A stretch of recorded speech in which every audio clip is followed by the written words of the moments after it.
Лайв каналының көрүүчүлөрү, Автокараокенин көрүүчүлөрү өзгөчө. Гүлжигит Сатыбеков байкебиз качан келет деп байке. Арды билем, ар бир биринчи чыгарылыштан бери сурап атышат. Мисалы, 1000 комментарий болсо 900 комментарий Гүлжигит Сатыбеков качан келет. Рахмат. Байке өзүңүз жооп бермеңизчи. Ассаламу алейкум. Бизди көрүп аткан меймандар. Меймандарга ыраазычылык айтабыз. Буйруса, эртең экөөбүздөгү автокараокеде жакшы көрсөтүү даярдайбыз. Буйруса сиздер менен жакшы ырларыбызды чогулдап өзгөчө Качан байке? Болжол менен. сентябрга Düşmендер ойыны өтсүн. Анан барабыз. Себеби бизде азыр той мареке көп, чакыруулар көп.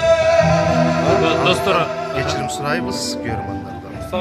Гүлжигит мырза немесе сентябрь күнү Кудай буйруса сентябрь айында келет, аягына чейин эфир антименти бир октябрда чыгат экен да, октябрь ортолорунда. Все, баарыңарга салам. Салам бизден, аман болуңуздар. Көрүшкүчө.